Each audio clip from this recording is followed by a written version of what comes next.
اهلا بيكم يا شباب، فيديو جديد من دورة فلاتر. النهارده هنكمل بناء النوتس اب. طبعا احنا المره اللي فاتت كنا انتهينا خلاص من ان احنا ناخد الانبوت ونفاليديت الانبوت بتاعنا ونتاكد ان هو بيوصل لنا بشكل سليم. ودي طبعا اول خطوه دايما بحب ابتديها في اي سكرين انا بستقبل فيها اي انبوت. يعني دايما لو سكرين بستقبل فيها انبوت لازم الاول ابتدي اتاكد ان الانبوت اللي داخل لي داخل بشكل سليم وبعمل له عمليه فاليديشن والدنيا زي الفل. وبعد كده بروح اكتب اللوجيك بتاعي وابتدي واعمل كونكت بقى ما بين اليو اي واللوجيك. فطبعا انا عارف ان انا هستخدم البلوك اركتكتشر، تمام؟ يعني انا عارف الكلام ده من البدايه خالص. فبالتالي هروح على الليب فولدر وانشئ الكيوبيت بتاعي زي ما انت شايف هنا عامل فولدر. طبعا تعالى نمسحه كده عشان انت ما تتلخبطش منه اساسا. انا مش فاكر الفولدر ده انشأته معاك المره اللي فاتت ولا لا، بس تعالى برضو نمسحه كده احتياطي. فانا المفروض دلوقتي ان انا عندي اتنين فولدر، واحد اسمه فيوز والتاني اسمه مودلز. فبالتالي محتاج انشئ فولدر تالت بحط فيه الكيوبيتس بتاعتي.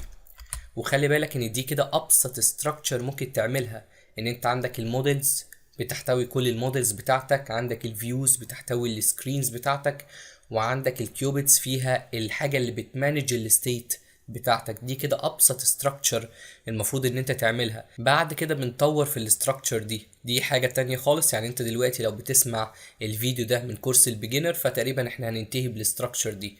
لكن لو انت بتسمعه في كورس الادفانس فانت بالتالي هتلاقيني في الاب اللي وراه بكمل في تقسيمه افضل من كده بكتير. تمام، ماشي، تعالى كده نكمل كلام. فالمفروض ان انا جوه الكيوبيتس دي ببتدي احط اول كيوبيت عندي. تعالى كده نسميه مثلا نوتس كيوبيت، هسميه نوتس لان هو دلوقتي هيمانج النوتس بس مش اكتر. فتعالى كده نبص على النوتس كيوبيت بتاعنا. زي ما انت شايف هو مديني ايرور في الكيوبيت لان انا ما ضفتش الباكج بتاعتي. فتعالى كده نضيفها، هقول اد واقول فلاتر بلوك بالمنظر ده. خلي بالك البلوك حقيقي من افضل الستيت مانجمنت اللي انا قابلتها. ليه بقى؟ لان هي بتجبرك ان انت تتبع كده استراكشر معينه في كتابه الكود. فحقيقي لو قدرت تستخدمها هتلاقي اي حد من وراك بيبص على الكود بتاعك بيلاقي ان الدنيا بسيطه وسهله وواضحه. يعني انت فلنفترض ان زي ما بيقولوا البلوك صعب في البدايه، فعلى فكره بمجرد ما تتعلمه هتلاقي ان الدنيا سهله ليك ولغيرك. تمام، فدي نقطه مهمه. الى جانب ان خلي بالك البلوك سهل زي ما انت شايف والكيوبيت ابسط كمان زي ما احنا هنشوف دلوقتي. فطبعا تاني نقطة ان انا ابتدي احدد الستيتس بتاعتي. انا دلوقتي الكيوبيت اللي انا انشأته لايه بالظبط؟ انا انشأته علشان يمانج الستيتس بتاعت اضافة نوت. فركز في النقطة دي. فانا دلوقتي هستخدم الكيوبيت ده في ان انا اضيف نوت. طب خلي بالك ما انا عندي برضو حالة ان انا اقرا نوت اعرضها يعني، وحالة ان انا edit نوت، وحالة ان انا اديليت نوت. طب هل انا هستخدم الكيوبيت ده في ان انا امانج كل الكيسز دي، ولا هستخدم لكل كيس كيوبيت لوحديها؟ ده سؤال مهم جدا. فدلوقتي السؤال بتاعنا هل انا مثلا في الاد نوت دي هستخدم لها كيوبيت لوحديها، ومثلا في عرض النوتس هستخدم لها كيوبيت لوحديها، وفي الايديت بتاع النوت مثلا هستخدم لها كيوبيت لوحديها، ونفس الكلام في عملية الديليت.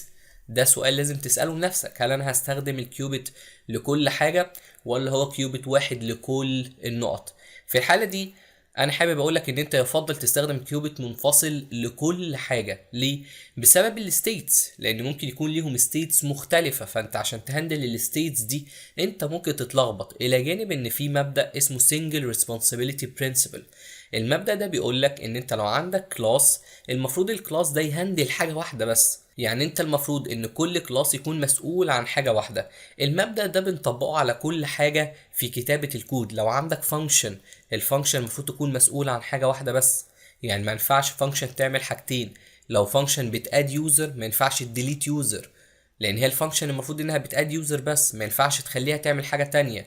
ده مبدأ بسيط جدا الهدف منه ان انت تبسط شكل الكود بتاعك. فبالتالي انا دايما بحب ان كل شيء يكون ليه كيوبت مختلف، وعلى الاغلب هتلاقي ان الكل سكرين كيوبت. يعني انت مثلا عندك السكرين دي هيبقى ليها كيوبت، وعندك السكرين دي هيبقى ليها كيوبت، ونفس الكلام عندك السكرين دي هيبقى ليها كيوبت. طبعا الموضوع بيختلف على حسب الحاجه اللي انت بتعملها، لكن بقول لك انا دلوقتي ابسط مثال ان كل سكرين هتلاقي ان ليها كيوبت. كل شيء منفصل ليه كيوبت. طبعا في بعض النقط اللي ممكن كيوبت واحد يعملها، بس دي بتيجي معاك بالخبره. في البدايه خالص صح قوي ان انت تخلي كل كيوبيت مسؤول عن حاجة واحدة، عمره ما يكون غلط، وهيفضل اسلوب صح دلوقتي وفي المستقبل. لكن طبعا مع الشغل المستمر وانك تاخد خبرة هتلاقي ان في بعض الحاجات ممكن يكون كيوبيت واحد هو اللي يعملها، لكن مش غلط خالص انك تخلي لكل نقطة منفصلة كيوبيت لوحدها. تمام، فانا بديلك الطريقه الصح اللي انت تقدر تفضل تستخدمها، ولما تتطور شويه وتحس ان انت الحته دي ممكن تجمعها في كيوبيت كده لوحديها خلاص اعملها. لكن دلوقتي خلينا متفقين ان كل جزئيه هيبقى ليها الكيوبيت الخاص بيها. انا هديليت نوت، خلاص في كيوبيت لديليت نوت. انا هضيف نوت، خلاص في كيوبيت عشان اضيف نوت. هريد نوت، في كيوبيت عشان اريد نوت. فهمت انت الفكره؟ عايزك تخلي كل نقطه منفصله ليها الكيوبيت الخاص بيها. فانا في المكان ده مش حابب ان انا اسمي كيوبيت اسمه نوتس، لا مش حابب خالص، لان نوتس ده يعني حاجه عامه، ما انا كمان شويه هبقى عايز اريد نوت، طب هسميه ايه؟ فانا حابب امسح الكيوبيت ده خالص اصلا. على كده نمسحه، واحب اسمي الكيوبيت ده اد نوت. اد نوت بالمنظر ده، فهو كيوبيت مسؤول عن ان هو يضيف لي نوت مش اكتر. تعالى كده نمسح الفايل ده ونسميه اد نوت كيوبيت. طبعا دي تقريبا الحاجه الوحيده اللي مش بحبها في الاكستنشن دي، ان هي بتسمي كل كيوبيت بيتضاف باسم كيوبيت، وكل الكيوبيتس هتضاف في نفس الفايل ده، فما بحبش المنظر بصراحه. فاقول اد نوت كيوبيت. خلي بالك انا ضفت هنا بلس ساين، تمام، كيوبيت بالمنظر ده حلو قوي. فكده انا عندي الكيوبيت بتاعي زي ما انت شايف الموضوع بسيط. ممكن مثلا نقول هنا كرييت كيوبيت. مش هنهي الفيديو على كده يعني، الموضوع مش مستاهل، بس تعالى نعمل كومنت للجزئيه دي يعني. يعني الحته اللي عملنا فيها كريت للكيوبيت، او لا ممكن كمان نوضح اكتر اللي احنا عملناه يعني. تعالى كده نعمل كومنت، نعمل undo last comment كده، create add node cubit عشان نبقى واضحين بس مش اكتر. node cubit بالمنظر ده حلو قوي. ندخل في الجزئيه اللي وراها اللي حابب اخلصها برضو دلوقتي، الا وهي ان انا اضيف الستيتس بتاعتي. تقريبا انا وضحت لك قبل كده، قلت لك ان تقريبا في ستيتس ثابته. مثلا عندك اللودنج، لو انت مثلا بتعمل حاجه فيوتشر ماشي، طبعا في بعض الاوقات مش بتبقى حاجه ليها علاقه بالفيوتشر اصلا، فبالتالي مش هتحتاج اللودنج، لكن على الاغلب بما ان في لودنج في فيوتشر فبالتالي هيبقى في لودنج. وعلى الاغلب برضه هيبقى في سكسس بما ان انا بحاول اعمل اوبريشن معينه، فتقريبا دول ثوابت. وطبعا اكيد هيبقى فيه فيلير، لان ممكن الموضوع يفشل معايا، صح ولا لا؟ اكيد ممكن يفشل معايا، فهقول فيلير. والفيلير طبعا اكيد هيشيل المسج بتاعته ليه حصل المشكله دي، فاقول هنا final string error مسج بالمنظر ده، واعمل سيمي كولن واخدها في الكونستراكتور. حلو قوي لحد كده. طبعا خلي بالك ان ممكن يبقى في ستيتس تانية مختلفه، انت ما عندكش ليميت على الستيتس اللي انت عايز تحطها، انت ممكن تحط ستيتس على حسب انت عايز تعمل ايه في اليو اي. يعني انا مثلا ممكن دلوقتي اقول لا، ما انا ممكن يكون عندي فيلير مختلف، يعني ممكن يكون مثلا عندي فيلير للنتورك، يعني مثلا اد نود نتورك فيلير، يعني الفيلير اللي حصل كان نتيجة لان مفيش نت اصلا، بس طبعا ده اساسا لوكال فبالتالي مش هتحتاج نت، فبالتالي الستيت دي ملهاش لازمة. دي ممكن تقابلها لو انت بتعمل اي بي اي ريكويست او حاجة زي كده، هنشوفها في التطبيق المتقدم ان شاء الله لو انت بتسمع الفيديو ده على الدورة المتقدمة. بس دلوقتي انا شايف الستيتس دول اساسيين، لو انت بتعمل اي حاجة بتاخد وقت، تمام، فدول اساسيين. زي ما انت شايف الموضوع بسيط، انت بتسأل نفسك انا دلوقتي لما اضيف نوت هيحصل ايه؟ اول حاجة الوقت اللي بيحصل وانت بتضيف نوت ده لودنج، لازم تقوله خلي بالك انا دلوقتي بضيف نوت.